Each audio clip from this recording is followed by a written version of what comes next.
ప్రార్థన చేసుకుందాం. మహాకృపయు కనికరము కలిగిన మా కన్న తండ్రి, ఘనమైన నీ నామమునకు స్తుతులు స్తోత్రములు చెల్లిస్తున్నాం. విలువైన ఈ సమయంలో లేఖనాలను ధ్యానించడానికి పూనుకుంటుండగా సహాయాన్ని అనుగ్రహించండి. నీ దాసుడనైన నన్ను బలపరచండి. శక్తి కలిగిన నీ మాటలు నీ పిల్లలకు తెలియజేయగలిగే సామర్థ్యాన్ని అనుగ్రహించండి. వినుచున్న నీ పిల్లలకు కూడా నాయన వివేచనను అనుగ్రహించి ఘనత మహిమ ప్రభావములు మీరే పొందుకొనుమని కోరుకుంటూ క్రీస్తు నామం నీ ప్రార్థన అడిగి వేడుకొనుచున్నాము తండ్రి, ఆమెన్. ప్రేమన దేవుని వారలారా, దేవుని మహాకృపను బట్టి, ఆయన ఉన్నతమైన ప్రేమను బట్టి పరలోకమందున్న కన్న తండ్రిని స్తుతిస్తూ క్రీస్తు పేర కృతజ్ఞతాస్తుతులు చెల్లించుచున్నాను. శాశ్వత ప్రేమ అనే టీవీ కార్యక్రమాలను వీక్షిస్తూ విశ్వాసములో బలపడుతున్న దేవుని పిల్లలైన మీ అందరికీ కూడా క్రీస్తు పేర శుభములు వందనములు తెలియజేసుకుంటూ, పరిశుద్ధ గ్రంథంలో వ్రాయబడిన అనేక సంగతులు దేవుడు మనల్ని బలపరచాలన్న ఉద్దేశంతోనే పరిశుద్ధాత్మ ప్రేరణతో వ్రాయించాడు. లోకము దుష్టుడు వల్ల నానాటికి మనిషిని పాపములో పడేయటానికి బలంగా తయారు చేస్తున్నాడు దుష్టుడు. దేవుడు తన పిల్లలమైన మనల్ని ఇంకా బలంగా ఉండటానికి వాక్యము ద్వారా, అనేకమైన సంగతుల ద్వారా దేవుడు మనల్ని బలపరచడానికి ఇష్టపడుతున్నాడు. అందుకే చాలాసార్లు చదువుకుంటున్న సంగతులలో నుంచే మరలా మనకు తెలియని అనేక సంగతులను దేవుడు మాట్లాడగలిగే సమర్థుడు. అంటే మనల్ని బలపరచడానికి దేవుడు ఇష్టపడుతున్నాడు అని మనం అర్థం చేసుకోవాలి. కాబట్టి ఈరోజు కూడా పరిశుద్ధ గ్రంథంలో నుంచి ఒక ఉన్నతమైన సందర్భాన్ని మనమందరము కలిసి ధ్యానించినట్లయితే, లూకా గారు రాసిన సువార్త 16వ అధ్యాయము 19వ వచనాన్ని దయచేసి చూడండి. ధనవంతుడొకడు ఉండెను. అతడు ఊదారంగు బట్టలను సన్నపు నార వస్త్రములను ధరించుకొని ప్రతి దినము బహుగా సుఖపడుచుండువాడు. యేసుక్రీస్తు మాట్లాడుతూ ధనవంతుడు ఒకడు ఉండెను అని ఒక ధనవంతుని చరిత్రను ఆయన మాట్లాడుతున్నాడు. ధనవంతుడు ఎక్కడున్నాడు, ఎలా ఉన్నాడో చెబుతున్నాడు. కానీ ఎక్కడ ఉండేవాడు, ఇతని చరిత్ర ఎప్పటికి సంబంధించింది, అసలు ఈ ధనవంతుని గురించి ఇక్కడ ఎందుకు మాట్లాడుతున్నాడో జాగ్రత్తగా మనం ఆలోచించాలి. ఎందుకంటే ధనవంతుడు ఒకడు ఉండెను అని ప్రారంభిస్తున్నాడు అంటే ధనవంతుని గురించి చెప్పాల్సిన సందర్భం ఎందుకు వచ్చింది మనం గ్రహించి, ధనవంతుడు ఏ కాలానికి సంబంధించినవాడో, ఎందుకు అలా బ్రతుకుతున్నాడో, యేసుక్రీస్తు ఎందుకు మనకు చెబుతున్నాడో అనేకమైన విషయాలను మనం గ్రహించడానికి అవకాశం ఉంటుంది. కాబట్టి ధనవంతుడు ఒకడు ఉండెను అని ఎందుకు మాట్లాడుతున్నాడో ముందు సందర్భాన్ని మనం చూడగలిగితే, లూకా గారు రాసిన సువార్త 16వ అధ్యాయము 13వ వచనాన్ని చూడండి. ఏ సేవకుడును ఇద్దరు యజమానులను సేవింపలేడు. వాడు ఒకరిని ద్వేషించి ఒకరిని ప్రేమించును, లేక ఒకరిని అనుసరించి ఒకరిని తృణీకరించును. మీరు దేవునికిని సిరిని సేవింపలేరని చెప్పెను. సిరి అనగా ధనం. ఒక ధనవంతుని దగ్గర పనిచేసిన గృహ నిర్వాహకుడు గురించి మాట్లాడుతూ, మీరు సిరిని దేవుణ్ణి సేవింపలేరు అనగానే పరిసయ్యులు ఆ మాటలు విని యేసుక్రీస్తును అపహసించినట్లుగా మనం చూస్తున్నాం. 14వ వచనంలో కనపడుతుంది. ధనాపేక్ష గల పరిసయ్యులు ఈ మాటలన్నీ విని ఆయనను అపహసించుచుండగా, ఎప్పుడైతే మీరు ధనమును దేవుణ్ణి సేవింపలేరు అని యేసుక్రీస్తు చెప్పాడో అపహసించారు. అంటే ధనం అనేది దేవునిలో ఉండి సంపాదించుకోవటం అది సబబే. ధనం లేకపోతే మనం ఎలా బ్రతుకుతాం? యేసుక్రీస్తుకు బొత్తిగా ఈ విషయాలు తెలియదు అని అపహసిస్తున్నారు ప్రియమైన వారలారా. ఆ ధనాపేక్షకులైన పరిసయ్యులు ఏం చేస్తున్నారో ఆ సందర్భంలో మీరు చూడగలిగితే, భార్యాభర్తల మధ్య విడనాడటానికి వారి దగ్గర నుంచి డబ్బులు తీసుకుంటూ ఒకరిని ఒకరు ఎడబాపడానికి వాళ్ళు చూస్తున్నట్లుగా మనం క్రింది వచనాలలోనికి వెళితే కనబడుతుంది.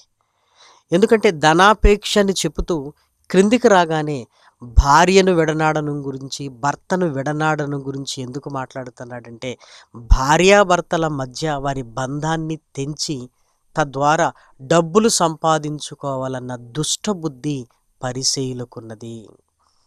దేవుడు జతపరిచిన వారిని మనుషులు విడదీయకూడదు అన్నారు. వీళ్ళు విడదీస్తున్నారు. ఎందుకు విడదీస్తున్నారు అంటే, ధనము కొరకు ధనాపేక్ష కలిగిన వారు. ధనాపేక్ష మనిషిని ఎక్కడికి తీసుకుని వెళుతుందో, ధనాపేక్ష వల్ల ఎలాంటి ఇబ్బందులకు వెళతారో వారిని ఉద్దేశించి యేసుక్రీస్తు మాట్లాడుతున్నాడు. తనతో కూడా ఉంటున్న శిష్యులకి ఒక చక్కటి పాఠాన్ని నేర్పిస్తున్నాడు. అందుకే ధనవంతుడు ఒకడు ఉండెను అని ప్రారంభిస్తున్నాడు ప్రియమైన వారలారా. కాబట్టి యేసుక్రీస్తు ఏ సన్నివేశాలలో, ఏ సందర్భంలో ఈ మాటలు చెబుతున్నాడో మనం ముందు సందర్భాన్ని గ్రహించగలిగితే ఆ మాటల లోతుల్లోనికి వెళ్ళగలిగే స్థితి మనకు కలుగుతుంది. ధనాపేక్షకులైన పరిసయ్యులను ఉద్దేశించి ఈ ధనాపేక్ష వల్ల ఏం జరుగుతుందో అని చెప్పడానికి చరిత్రలోనికి వెళ్ళి ఒక ధనవంతుని జీవిత చరిత్రను మన కళ్ళ ముందు పెడుతున్నాడు. కాబట్టి జాగ్రత్తగా ఇప్పుడు ఆలోచించండి. లూకా సువార్త 16వ అధ్యాయము 19వ వచనం, ధనవంతుడు ఒకడు ఉండెను అన్నాడు. ఎప్పుడు ఉండేవాడు? ఏ కాలానికి సంబంధించిన వాడు? ఇవన్నీ కూడా జాగ్రత్తగా మనం ఆలోచించాలి. ఏ కాలానికి సంబంధించిన వాడో దయచేసి మనం చూడగలిగితే, లూకా గారు రాసిన సువార్త 16వ అధ్యాయము 29వ వచనాన్ని దయచేసి చూడండి. అందుకు అబ్రహాము, వారి యొద్ద మోషేయు ప్రవక్తలను ఉన్నారు, వారి మాటలు వినవలెనని అతనితో చెప్పగా. భూమి మీద అప్పటికి మోషే ప్రవక్తలు ఉన్నారు అని రాయబడింది. అంటే మోషే గారు భూమి మీద ఉన్నప్పుడు జరుగుతున్న సందర్భాలు అని మనం గ్రహించగలం. మరి మోషే గారు అనగానే ఇశ్రాయేలీలు మన జ్ఞాపకానికి వస్తారు. ఇశ్రాయేలీలను గురించి ఆలోచిస్తే ఐగుప్తులో ఉన్న కాలం, తరువాత అరణ్యంలో వారు నడిచిన కాలం, తర్వాత కానాను వెళ్ళిన తరువాత కాలం. ఈ ధనవంతుడు ఏ కాలానికి సంబంధించినవాడు? కానానుకు వెళ్ళిన తర్వాత ధనవంతుడు ఎవరైనా ఉన్నారా? ఆలోచించండి. ఒకవేళ కానానుకు వెళ్ళిన తర్వాత అక్కడ ఇశ్రాయేలీలలో ఒక ధనవంతుని గురించి చెబుతున్నాడు అని మనం అనుకుంటే, మోషే గారు కానానులోనికి ప్రవేశింపలేదు అన్న సంగతి మనకు తెలుసు. మోషేయు ప్రవక్తలు అక్కడ ఉన్నారు అని వ్రాయబడింది గనుక కానానుకు వెళ్ళిన తర్వాత కాదు. మరి అరణ్యంలో నడుస్తున్నప్పుడు ఈ సందర్భం ఏమైనా జరిగిందా?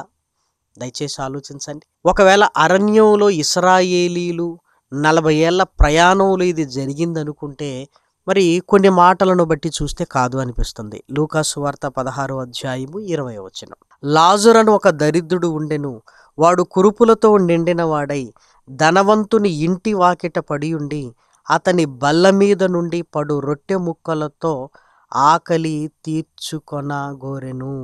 లాజరు ఒక దరిద్రుడు ఉన్నాడు, ధనవంతుని ఇంటి వాకిట్లో పడి ఉన్నాడు. ఇల్లు అని రాయబడింది.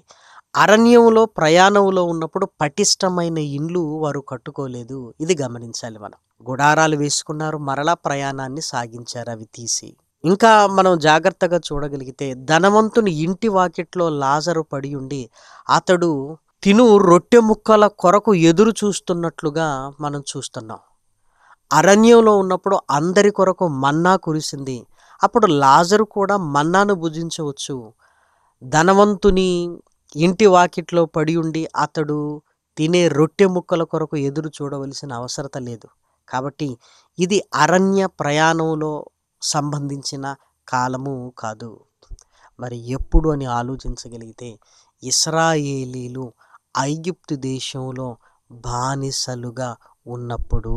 చూసారా, యేసుక్రీస్తు ఒక కథ చెప్పట్లేదు, ఒక వాస్తవ గాథను ఇశ్రాయేలీల చరిత్రలో ఐగుప్తులో బానిసలుగా ఉన్నప్పుడు జరిగిన చరిత్రను తీసుకుని వచ్చి మన కళ్ళ ముందు పెడుతున్నాడు ప్రియమైన వారలారా. మరి ఈ ధనవంతుడు ఎవరు అంటే ఇశ్రాయేలీయుడే. మరి ఇశ్రాయేలీయుడై ఉన్న ఈ ధనవంతుడు ఎలా బ్రతుకుతున్నాడు అంటే, ఊదా రంగు బట్టలను సన్నపు నార వస్త్రములను ధరించుకొని ప్రతి దినము బహుగా సుఖపడుచుండువాడు. ప్రత్యేకించి ప్రతిదినము సుఖపడుతున్నాడు, ఇలాంటి బట్టలు వేసుకున్నాడు అని ఎందుకు యేసుక్రీస్తు చెబుతున్నాడు అంటే, తన సహోదరులైన ఇశ్రాయేలీలందరూ ఐగుప్తీయుల కింద బానిసలుగా బ్రతుకుతున్నప్పుడు వారిని గురించి ఆలోచించకుండా ఎలా బ్రతుకుతున్నాడో చూడండి అని మనకు చెబుతున్నాడు ప్రియమైన వారలారా. ఐగుప్తు దేశంలో ఇశ్రాయేలీల పరిస్థితి ఎలా ఉందో మీరు చూడండి. నిర్గమాకాండము 1వ అధ్యాయము 14వ వచనం. వారు ఇశ్రాయేలీల చేత చేయించుకొనిన ప్రతి పనియు కఠినముగా ఉండెను. వారు జిగట మట్టి పనిలోను, ఇటుకల పనిలోను, పొలములో చేయు ప్రతి పనిలోను కఠిన సేవ చేయించి వారి ప్రాణములను విసికించిరి. ఒకవైపు ఇశ్రాయేలీలు అనగా తన సహోదరులు కఠినమైన బాధలో ఉన్నప్పుడు, ధనవంతుడు ఇశ్రాయేలీయుడై ఉండి సహోదర ప్రేమ వారి పట్ల చూపించడానికి బదులు ప్రతి దినము సుఖపడుతున్నాడు. మరి ఇతనికి ధనం ఎక్కడిది? ఇతడు ధనవంతుడుగా ఉన్నాడు అని యేసుక్రీస్తు చెబుతున్నాడు. ఎలా ధనవంతుడు అని కూడా జాగ్రత్తగా మనం ఆలోచించగలిగితే, ఇశ్రాయేలీలను గురించి ఐగుప్తీయులకు సమాచారాన్ని అందిస్తూ వారి దగ్గర డబ్బు తీసుకునే ఒక దుష్టబుద్ధి కలిగిన వాడు ప్రియమైన వారలారా. ఎందుకంటే ఇశ్రాయేలీలలో కూడా అనేకులు సహోదర ప్రేమను మరిచి ఐగుప్తీయుల మోచేతి నీళ్లు త్రాగి డబ్బు కొరకు ఇశ్రాయేలీలకే ద్రోహము చేసిన వారు కూడా ఉన్నారు. అలాంటి కోవకు సంబంధించిన వాడు ఈ ధనవంతుడు. సంఖ్యాకాండము 14వ అధ్యాయము 3వ వచనాన్ని చూడండి. ఆ సర్వ సమాజము, అయ్యో, ఐగుప్తులో మేమేల చావలేదు, ఈ అరణ్యమందు మేమేల చావలేదు, మేము కత్తివాత పడునట్లు యెహోవా మమ్మును ఈ దేశములోనికి ఏల తీసుకొని వచ్చెను, మా భార్యలు మా పిల్లలు కొల్లపోవుదురు, తిరిగి ఐగుప్తుటకు వెళ్ళుట మాకు మేలు కాదా అని వారితో అనిరి. అంటే అందులో ఉన్న కొంతమంది 400 సంవత్సరాల బానిసత్వం నుంచి బయటపడ్డామన్న ఆనందం కంటే మరలా వెనక్కి వెళ్ళిపోదాం అంటున్నారు. మరి బానిసత్వపు సంఖ్యలు ఉన్నాయి కదా. అంటే ఇశ్రాయేలులో పడితే శ్రమ పడతారు, మేము ఐగుప్తీయులతో కలిసి ఉంటే మాకు కావలసిన ధనం, కావలసిన సుఖం మాకుంది అన్నవారు కూడా ఉన్నారు. అందులో ధనవంతుడు కూడా ఉన్నాడు ప్రేమల వారలారా. అంటే ఇశ్రాయేలీయులను గురించి సమాచారాన్ని వారికి చేరవేస్తూ ఐగుప్తీయులకు దగ్గరగా ఉంటూ వారిచ్చే ధనము కొరకు కకృతిపడి సహోదరులకు అన్యాయం చేస్తున్నవాడు ఈ ధనవంతుడు ప్రేమన దేవుని పిల్లలారా. ఇశ్రాయేలీలేమో ఎండకు ఎండిపోతూ దేహంపై వస్త్రము లేకుండా ఉంటే, ధనవంతుడు ఊదా రంగు బట్టలను, సన్నపు నార వస్త్రములను ధరించుకున్నాడు ప్రేమన వారలారా. ఇశ్రాయేలీలు మానసికమైన వేదనను అనుభవిస్తూ కష్టాలతో కన్నీళ్లతో బ్రతుకుతున్నప్పుడు ప్రేమన వారలారా, ప్రతి దినము సుఖపడుతున్నాడు. నా వారు కష్టపడుతున్నప్పుడు నేను సుఖపడుతున్నాను అన్న ఆలోచన లేదు. ఇదిగో బ్రతక నేర్చిన వాడిగా తనను తానే పొగుడుకుంటూ నా ఇష్టం అనుకున్నట్లుగా బ్రతుకుతున్నాడు. సహోదర ప్రేమ లేదు ప్రేమన దేవుని పిల్లలారా. ఇశ్రాయేలీల కష్టాన్ని గురించి కూడా పరిశుద్ధ గ్రంథంలో వ్రాయబడిన మాటలను దయచేసి చూడండి. అపోస్తలుల కార్యములు 7వ అధ్యాయము 34వ వచనం. ఐగుప్తులో ఉన్న నా ప్రజల దురవస్థను నేను నిదానించి చూచితిని, వారి మూల్గు వింటిని, వారిని నడిపించుటకు దిగి వచ్చి ఉన్నాను, రమ్ము, నేనిప్పుడు నిన్ను ఐగుప్తునకు పంపుదునని అతనితో చెప్పెను. వారి దురవస్థను నేను చూచితిని. జిగట మన్నుతో ఇటుకలు చెయ్యాలి, ఆ ఇటుకలను కాల్చాలి. పైగా మేము బలి అర్పించడానికి మేము వెళతాము, ఒక 3 దినముల ప్రయాణం అంతా అన్నప్పుడు ఫరో ఏం చేశాడో తెలుసా? అధికారులతో మాట్లాడి, ఇదిగో ఇశ్రాయేలీలు ఇలా అనుకుంటున్నారన్న ఈ సమాచారాన్ని చేరవేసి వారిని సోమరులుగా చిత్రీకరించి మరింత బాధ పెట్టడానికే ధనవంతుడు లాంటి వారు ఆలోచన చేశారు ప్రేమన వారలారా. నిజానికి వారు సోమరులయ్యారు.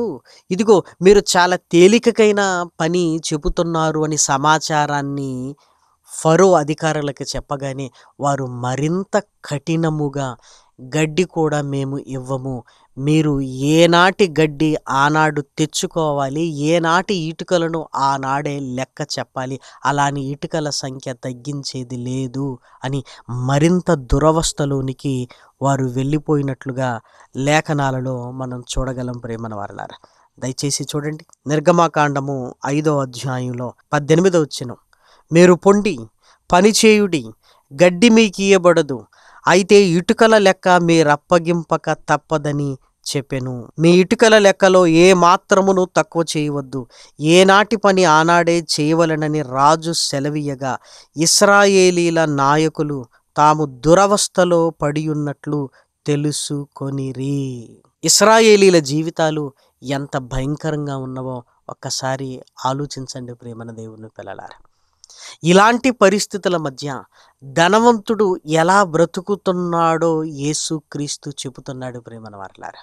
ఆలోచించండి, పరిసయ్యులు కూడా భార్యాభర్తలను విడగొట్టి డబ్బు సంపాదించి ఆ డబ్బుతో ఎలా సుఖపడుతున్నారో ధనవంతుని చరిత్ర కూడా అలాంటిదే.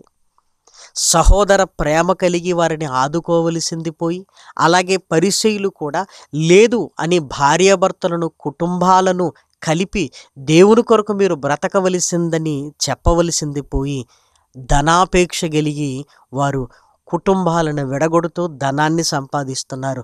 ఇక్కడ కూడా ధనవంతుడు సహోదరుల ప్రేమను మరిచిపోయి ప్రతి దినము సుఖపడుతున్నాడు ప్రేమన వారలారా.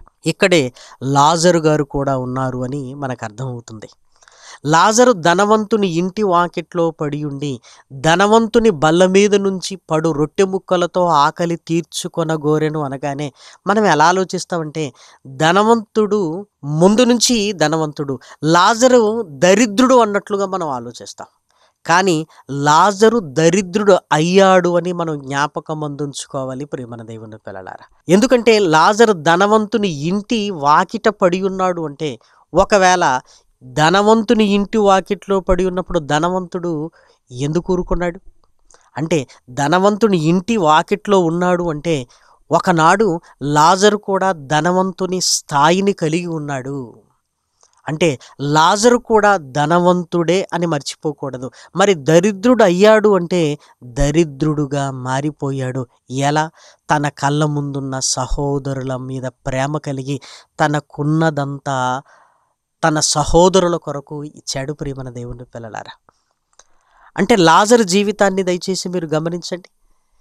దరిద్రుడు అనుకుంటున్నాం కానీ లాజరు కూడా ఒకప్పుడు ధనవంతుడే, కానీ దరిద్రుడయ్యాడు.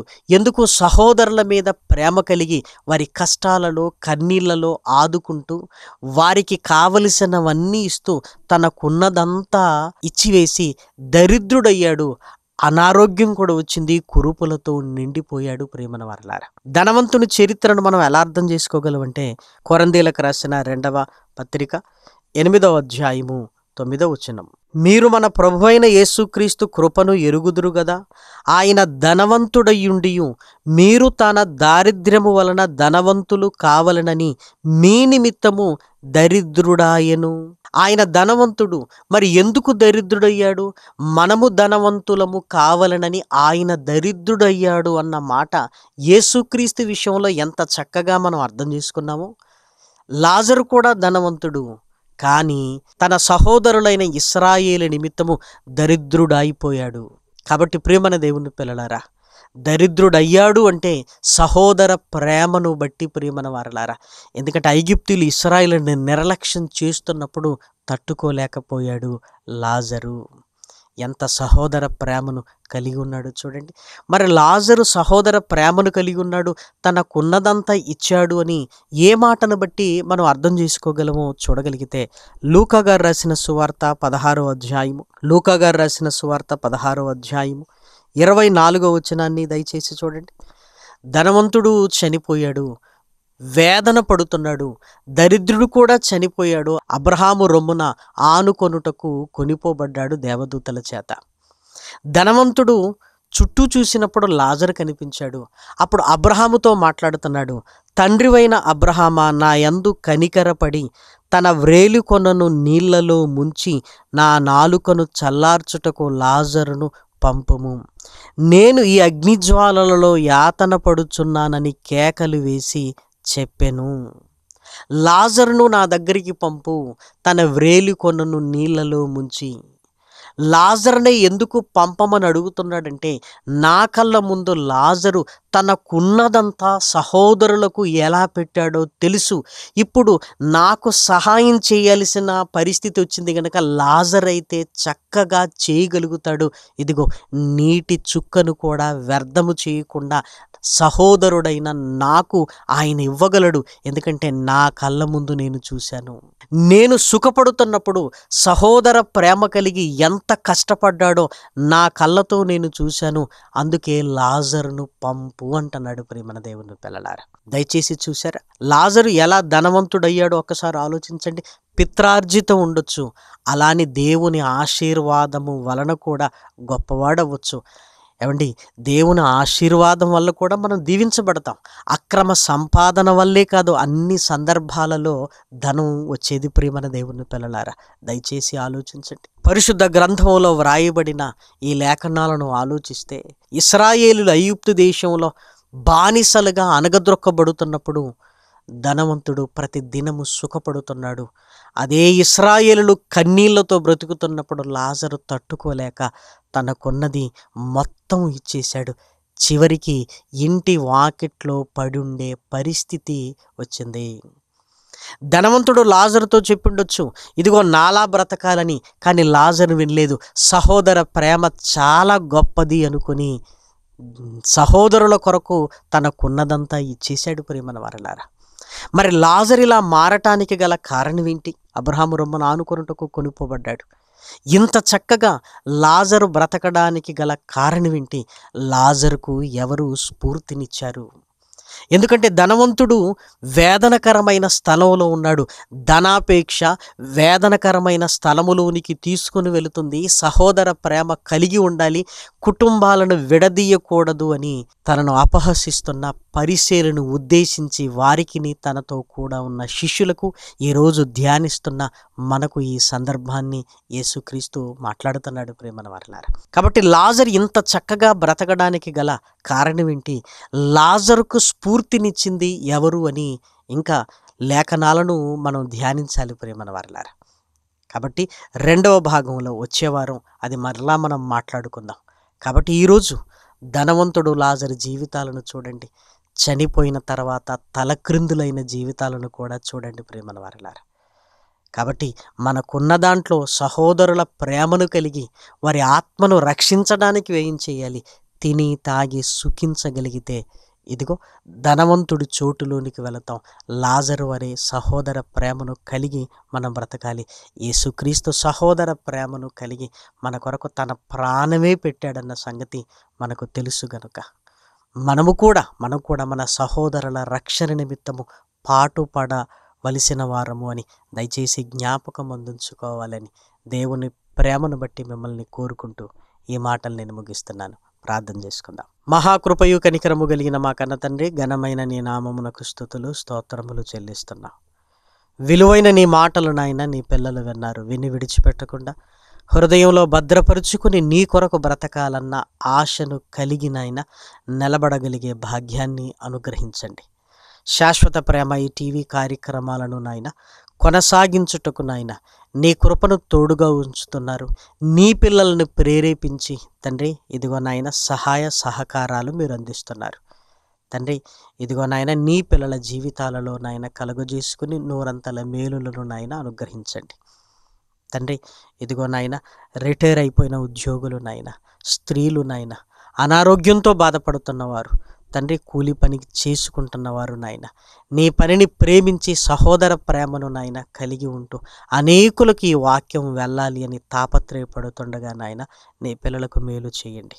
తండ్రి ప్రార్థనా సహాయాన్ని కోరిన నీ పిల్లలను నాయన కృపతో జ్ఞాపకం చేసుకోండి. అనారోగ్యంతో బాధపడుతున్న నీ పిల్లలకు స్వస్థతనివ్వండి నాయన. తండ్రి శోధింపబడుతున్న నీ పిల్లలకు నాయన శోధనను జయించగలిగే సామర్థ్యాన్ని అనుగ్రహించండి.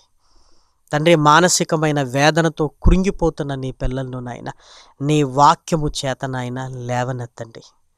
వివాహాల కొరకు సిద్ధపడుతున్న నీ పిల్లలకు నాయన సరైన మార్గం గుండా నీ పిల్లలను నడిపించమని మిమ్మల్ని ప్రాధేయపడుతున్నాం. కుటుంబాలు విడిపోకుండా నాయన భర్త హృదయాన్ని భార్య వైపుకు, భార్య హృదయాన్ని భర్త వైపుకు, పిల్లల హృదయాన్ని తల్లిదండ్రుల వైపుకు నాయన కుటుంబాలను నీ వైపుకు త్రిప్పుకొనుమని మిమ్మల్ని కోరుకుంటున్నాం. తండ్రి, ఈరోజు కూడా నాయన విన్న మాటలు నీ పిల్లల హృదయములో నాయన లోతుగా నాటమని మిమ్మల్ని కోరుకుంటూ ఘనత మహిమ ప్రభావములు మీకే ఆరోపిస్తూ క్రీస్తు నామం నీ ప్రార్థన అడిగి వేడుకొనుచున్నాము తండ్రి, ఆమెన్. పరమ తండ్రి అయిన దేవుని ప్రేమయు, కుమారుడైన యేసు క్రీస్తు కృపయు, పరిశుద్ధాత్మ యొక్క అన్యోన్యమైన సహాయము, సహవాసము, ఆదరణ ఈ టీవీ కార్యక్రమాన్ని వీక్షిస్తున్న దేవుని పిల్లలకును సకల పరిశుద్ధులకును సదాకాలము తోడై ఉండునుగాక. ఆమెన్.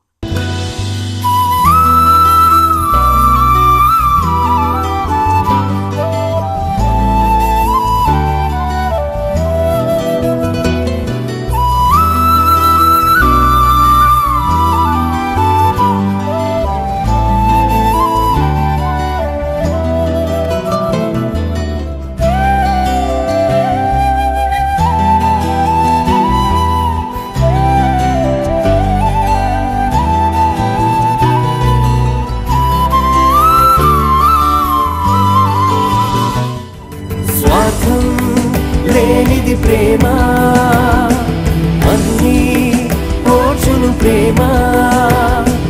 గంగం లేనిది ప్రేమ, అపకారమునే మరచును ప్రేమ. ఉప్పొంగని గుణమే ప్రేమ, కోపం నిలుపదు ప్రేమ. అన్నీ తాడును ప్రేమ, మత్సరమే పడనిది ప్రేమ.